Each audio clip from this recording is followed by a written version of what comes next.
আকাশবাণী কলকাতা জেলার চিঠি উত্তর দিনাজপুর থেকে পাঠিয়েছেন আমাদের সংবাদদাতা তন্ময় চক্রবর্তী। উত্তর দিনাজপুর ও দক্ষিণ দিনাজপুর জেলার স্বপ্ন কালিয়াগঞ্জ বুনিয়াদপুর রেল প্রকল্প।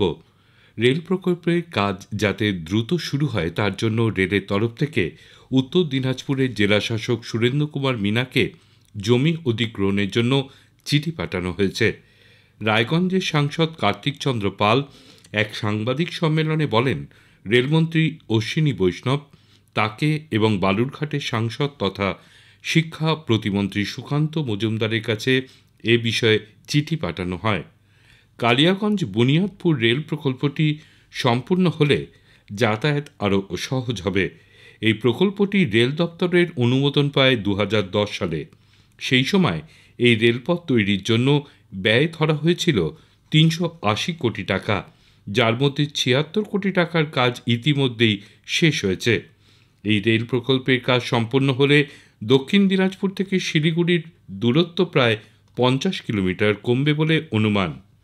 রাজ্যের মধ্যে এই প্রথম উত্তর দিনাজপুর জেলার স্বাস্থ্য পরিষেবার জন্য 24x7 ইন্টিগ্রেটেড হেলথ ডেস্ক চালু করা হলো।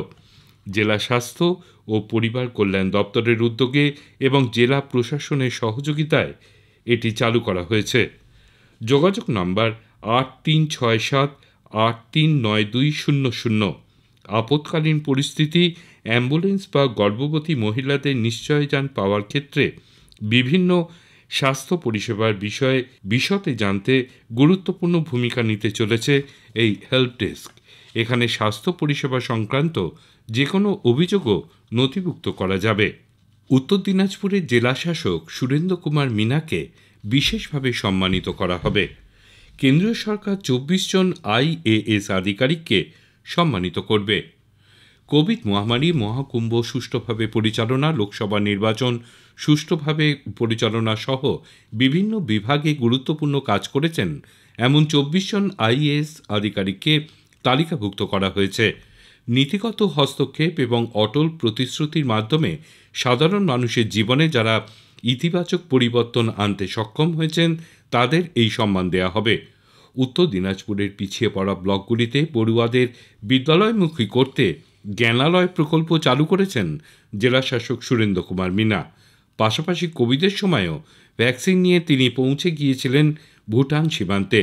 সরকারি পরিষেবা সাধারণ মানুষের দুয়ারে পৌঁছে দেওয়ার ক্ষেত্রেও তার বিশেষ উদ্যোগ দেখা গেছে। জেলার রায়গঞ্জের কর্ণচোরা অত্যাধুনিক তুলাইপাঞ্জি চালের মিল তৈরির কাজ দীর্ঘদিন ধরে বাকি থাকায় কৃষকরা ক্ষুব্ধ। প্রায় 8 কোটি টাকা ব্যয়ে এই ধানের মিল তৈরি করা হচ্ছে। জেলা প্রশাসনের দাবি, এই মিলের কাজ সম্পূর্ণ হলে জেলায় তুলাইপাঞ্জি চালে ভেজাল মেশানো বন্ধ হয়ে যাবে। শুধুমাত্র তুলাইপাঞ্জি ধান ছাড়া অন্য কোনো ধান থেকে এই মিলে চাল করা হবে না। সরকার তুলাইপাঞ্জি ধান চাষিদের কাছ থেকে সরাসরি কিনে এই মিলে পাঠাবে ভাঙার জন্য। পরবর্তীতে সুফল বাংলা স্টলে এই চাল প্যাকেটজাত করে বিক্রির ব্যবস্থা করা হবে। অল্প জমিতে ফুল ও ফলের চাষ করে কালিয়াগঞ্জ ব্লকের লোহাতারা গ্রামের ভদ্ররায় কলকাতায় ইন্ডোর স্টেডিয়ামে উন্নত কৃষকের সম্মান ছিনিয়ে এনেছেন। গত 20 থেকে 22 ফেব্রুয়ারি রাজ্যের খাদ্য প্রক্রিয়াকরণ দপ্তর এবং উদ্যান পালন বিভাগের যৌথ উদ্যোগে এই উদ্যান ও খাদ্য উৎসব অনুষ্ঠিত হয়। ভদ্ররায় বলেন, তিনি তার সামান্য জমিতে ড্রাগন ফল, মাঝে মাঝে স্ট্রবেরি এবং গ্ল্যাডিওলা সহ গাঁদা ফুলের চাষ করেছেন। মাত্র 2 বিঘা জমিতে মোট 16 রকমের ফুল ও ফল চাষ করেছেন তিনি। গ্রামের পিছিয়ে পড়া মহিলাদের স্বনির্ভর করতে রাজ্য ও কেন্দ্র সরকারের যৌথ উদ্যোগে পাঁপড়, জ্যাম, জেলির প্রশিক্ষণ শিবির চলছে উত্তর দিনাজপুর জেলার ইটাহারে। জেলার 35 জন মহিলাদের নিয়ে Punjab national bank training institute সভা হলে বিনামূল্যে হাতে কলমে পাঁপড়, জ্যাম, জেলি তৈরির 10 দিন ব্যাপী প্রশিক্ষণ চলছে। জেলার চিঠি শেষ হল। উত্তর দিনাজপুর থেকে লিখেছেন আমাদের সংবাদদাতা তন্ময় চক্রবর্তী।